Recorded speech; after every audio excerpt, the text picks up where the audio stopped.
Abraham Lincoln warned that the philosophy of the schoolroom in one generation will be the philosophy of government in the next. Would you like to know what's being taught in today's classrooms? Welcome to Say What? With attorney Mark Schneider and Pastor George Rosca Jr. They'll explore the issues facing children, parents, and society as a result of the public schools and the forces behind them. Say What is the radio program of Protect Our Kids, which seeks to inform and equip concerned citizens about the looming crisis in American education. So listen in as your hosts, Mark Schneider and George Rosca Jr., unpack the issues and organizations affecting our children.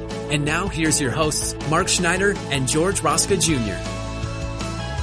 Hello everyone, I'm George Rosca. And I'm Mark Schneider. And we want to welcome you to today's episode 152 of Say What, where we talk about the threats to our children in the public school system, including the left's strategy to continue pushing dangerous legislation at the local, state, and federal level. That's right, George. This has been a theme of ours for the last few episodes, and the legislative agenda for 2023 and 2024 from the far left continues to push the boundaries with the intent of indoctrinating our children. They are hell-bent, actually, on passing inclusive sexuality education and continue their usage of deceptive language, and it is deceptive, George, to bypass parents' censors and continue modeling public school policy in their own image. We're going to hear a lot about that today, particularly with one organization. Yes, so there is one organization called the Sexuality Information and Education Council of the United States. They put out an annual report with then a mid-year report update to it. So they just published, we're in the beginning of 2024, so they just published their 2024 look ahead for the legislative agenda that they have, and maybe some quick history about who is SEEKS. Yeah, a little bit. Yeah, it's SEEKS. By the way, this impressive sounding name, Sexuality Information and Education Council of the United States.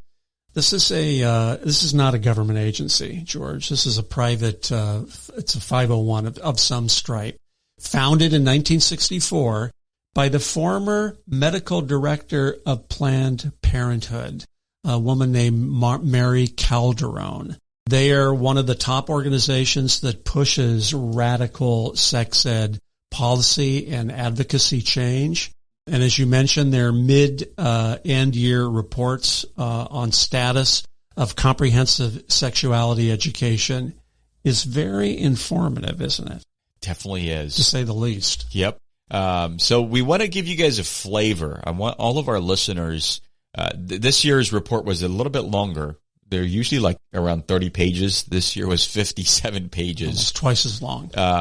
And so I try to read through these every year, Mark, because I've learned from the very first one in 2018 that I read that this is really their playbook. And all of these other organizations, Planned Parenthood, the Human Rights Campaign, and all of the other acronyms, right? They really look at SEEKS to give that vision for legislation. Which is an important point. These groups all work together with each other. Very closely. SEEKS, the Human Rights Campaign, Planned Parenthood, GLSEN, there are other, radical organizations out there. They work part and parcel to promote the same agenda. Exactly.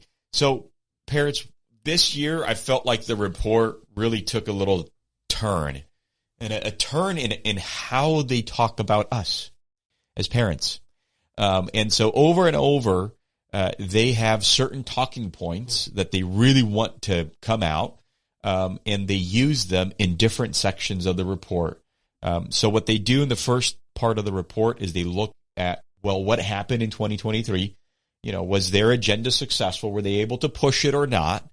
And then they also look at 2024. Here are the things we would like to accomplish and the types of bills we would want to see passed at the federal and state level, but then also locally in terms of policies at the school district level. So I felt like it would be very important, and we're going to be quoting and reading the way that they talk about us. And I think that's very important for us to get a sense of that. So here are their themes from what they saw in 2023. The opposition passed bills in 8 states to restrict sex education laws. 8 were in 8 states as opposed to 1 state in 2022. So they started off this report already on the defensive and kind of freaking out. They're like, 2022, we saw something coming, and in 2023, it jumped. They say 800% increase. So it says 2023 had been a whirlwind year for legislation at both the state and federal level, with many key losses for state sex education, access to sexual health services, and LGBTQIA plus rights. While sex education advocates were able to introduce policies that would improve access to sex education, the opposition successfully passed restrictive sex education laws in 8 states.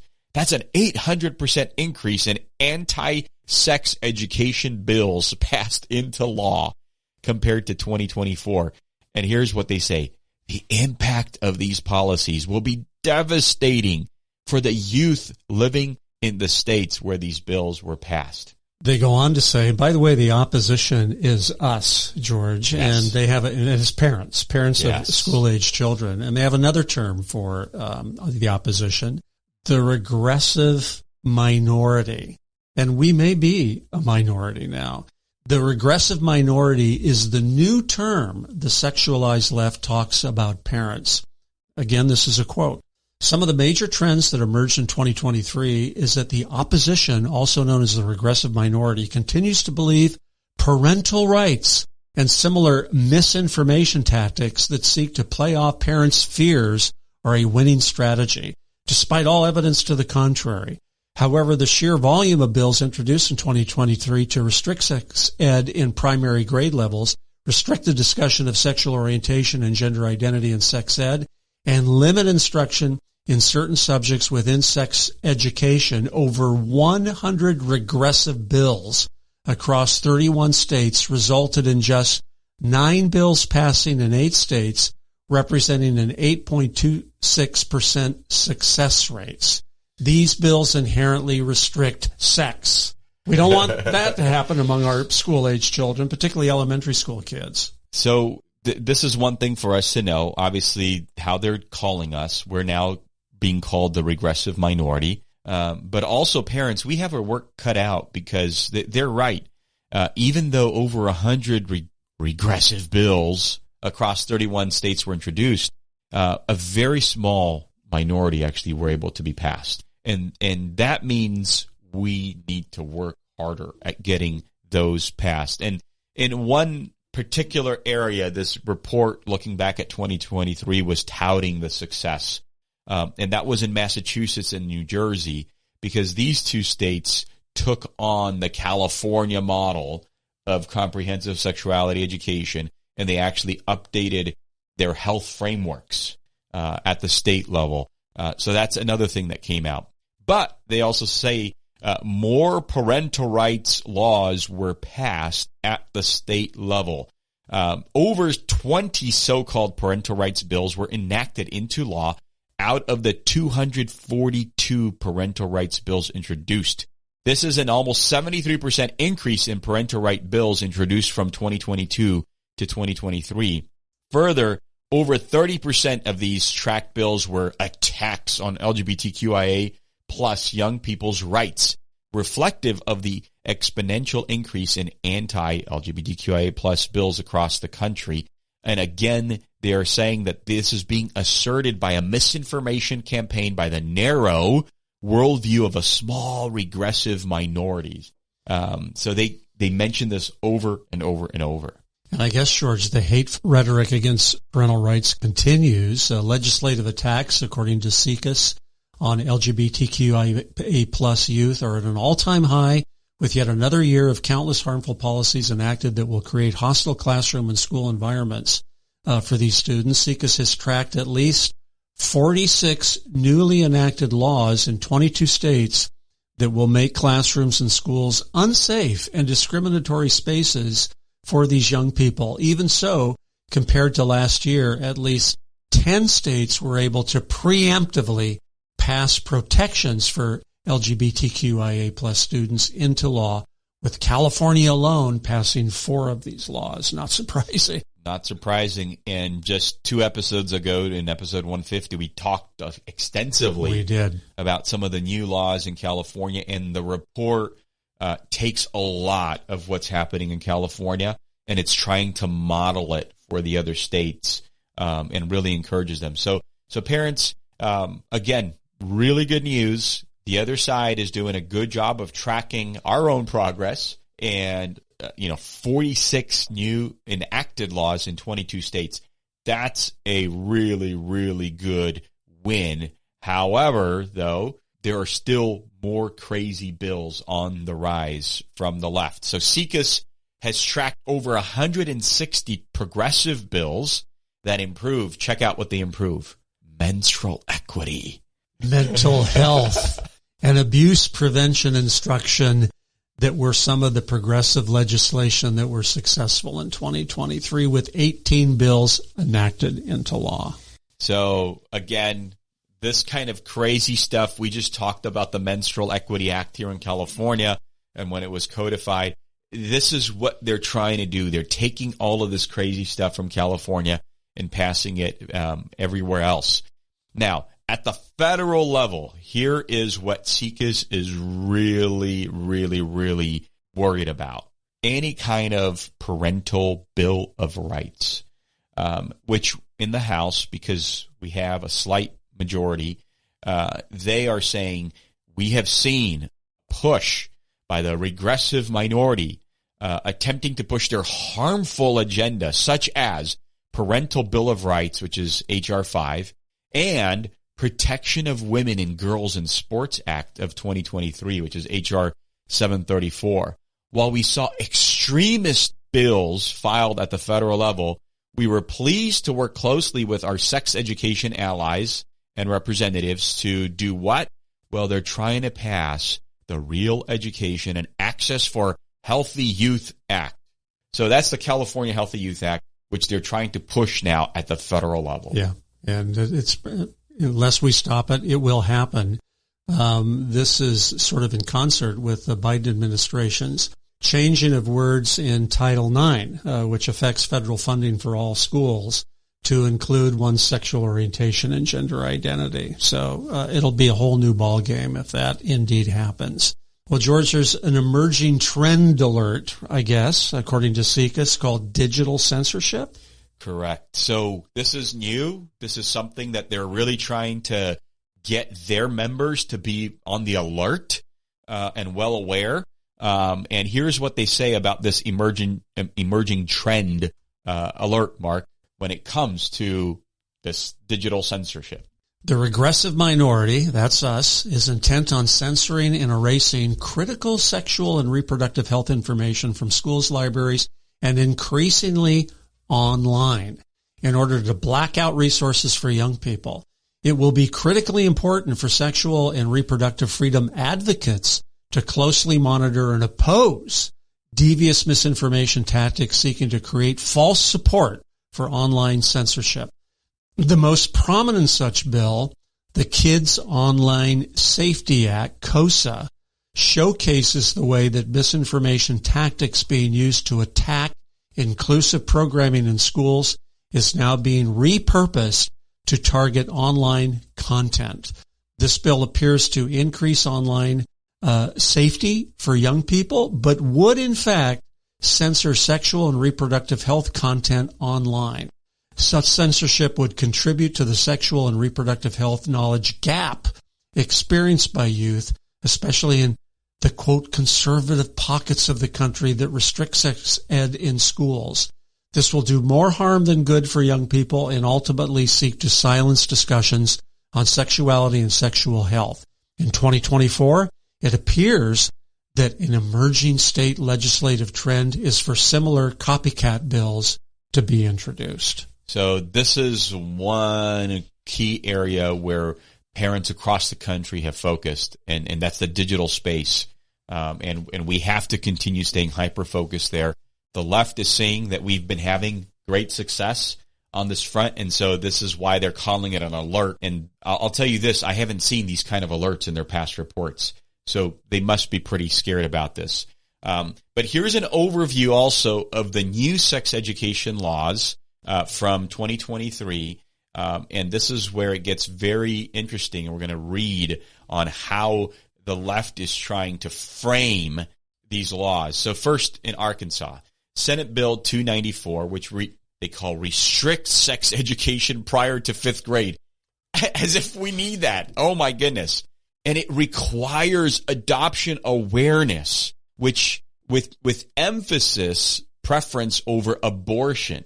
Okay. And this is what they're saying. This bill reinforces the shame and stigma around abortion care. I mean, how dare we do such a thing? That's Arkansas. Moving a few states over to Florida, House Bill 1069, according to SECUS, takes the, quote, don't say gay law one step further by restricting discussion of or instruction on gender identity and sexual orientation before the 8th grade, George. It also allows for censorship of school books and libraries. Yeah.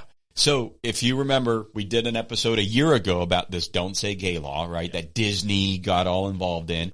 And that was, I think, 4th grade and under, to not have any kind of conversations or instructions by teachers on gender identity and sexual orientation. So SECUS is seeing this incrementalism of how parents are now pushing that to say now 8th grade. Yeah, so it's not just 4th grade, but now 8th grade and down. So this was a huge win for parents and for kids in Florida. Now, here's Idaho, House Bill 228, which updates the definition of abstinence, okay? While seemingly small changes to language, the result of this is that sex education greatly limits the ability to teach the foundations of sexual and reproductive health. Additionally, it prioritizes abstinence-only instruction, which is known to be ineffective in promoting young people's sexual and reproductive well-being, including preventing unintended pregnancies, and also disparages non-heterosexual and non-marital relationships. This is how they view us, and this is how they talk and frame the conversation. This is their worldview. They really believe it. Moving on to Indiana, House Bill 1608, and look at how SECUS frames the conversation, George. Quote, which contains talking about 1608, which contains a dangerous clause that pressures school staff to, quote, out transgender kids and prohibits age-appropriate sex education in grades kindergarten through 3rd. Ridiculous. According to the National Sex Ed Standards, kids in these grades should be learning to name their own body parts, learn how to communicate their personal boundaries, discuss the harm of gender stereotypes, understand the diversity in family structures, and much more. When sex education in early childhood is prohibited, kids fail to develop the critical skills needed to have respect for themselves and their peers, which is a foundation for individual growth as well as being positive members of society. I mean, look at this. Look how they embed every one of their talking points a little differently now. Now we're talking about diverse family structures, right? The nuclear family, is just blown to pieces, and much more, right? So every single state that passed a good law, they're bringing in their own talking points here. In Iowa, this was a Senate File 496, which prohibits any education that relates to sexual orientation or gender identity in kindergarten through 6th grade. This includes sex education, which should be inclusive and affirming. That's another big talking point of all identities. It also struck out the requirement for instructions about both AIDS and HPV, 2 sexually transmitted infections that can lead to negative health outcomes.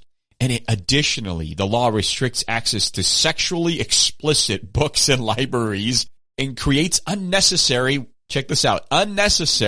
curriculum transparency procedures and limits participation in youth risk behavior survey developed by the CDC. And he just goes on and on and on about the stuff that we as parents have been fighting against. George, this is encouraging to me that these states are trying to pass these bills protecting our kids and preserving parental rights. But SECUS doesn't see it that way. Moving on to Kentucky, they're concerned about Bill 150, which in their words prohibits sex ed in grades 5 and under, in addition to infringing on the privacy of students by reporting to their parents about any change in their, quote, mental health. It also prohibits the Board of Education from approving any policies that would require schools to affirm a student's gender identity by using the correct pronouns. As mentioned above, elementary school sex education is critical to the development of children. In 5th grade, students learn about important topics such as puberty and menstruation, which is important for their understanding of developmental changes they are undergoing around this stage. Prohibiting this education leaves them unprepared for this stage in their lives. These are conversations that parents used to have with their kids. Yeah, and not now school officials. Now they're bringing in their talking point about student privacy. Yeah. At this age, under 5th grade, come on. And this goes on. Here's a different talking point under Mississippi House Bill 1390, which deletes the expiration date for a clause in the Mississippi Code that requires school boards to adopt a policy on either abstinence only or abstinent plus instruction. This essentially permanently institutes the clause into state law and prevents it from being up for discussion every few years. This is an effort to permanently codify abstinence only instruction and to hinder any reevaluation of the harm of abstinence only instruction for young people in Mississippi. And this one, George, is really something. They're concerned about a bill 1265 in the state of North Dakota, which in Sikas's words, which now requires school districts to include a video of an ultrasound and an animation showing human development from fertilization to birth as a part of their sex education. While at the surface level it comes across as a harmless addition into curricula, it in fact seeks to stigmatize abortion and other pregnancy outcomes as a part of a conservative push across the country to emphasize the preference for carrying a pregnancy to term in the face of increasing restrictions on abortion access post Dobbs v. Jackson Women's Health Organization. This is their view of the world. This is their view of the world. So they have to bring in abortion all the time. Book bans and censorships of school materials. They were mentioning that 12 bills instituted book bans across 11 states, but they were particularly concerned about Texas House Bill 900, which is one of 14 bills introduced in Texas attempting to restrict access to specific books through different means. In the school libraries. There is the forced outing of LGBTQIA plus youth. 12 bills were enacted in 10 states. For parental rights bills, 22 bills passed in 14 states. They were really concerned. The tone of this report was very different from past reports. So parents, please, please, please continue to push, because looking ahead for 2024, the good news is this report from the left states that the Federal Healthy Youth Act doesn't really stand a chance in this Congress. Great.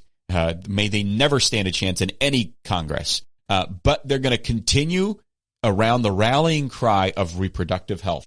Access to abortion is critical. That will be a key message. Parental rights, they say, will continue to be the battle cry of the regressive minority. So be it. We need to continue pushing that. And big alert, Kids Online Safety Act. They are against censorship of any kind of material, and they're calling it censorship in quotes because obviously we as parents should dictate what kind of information kids should have access to. George, it's just unbelievable. Parents, it's your responsibility to know about these things, to take ownership for your child's health and well-being in the public school system. So we encourage you, for more information, please do visit our website.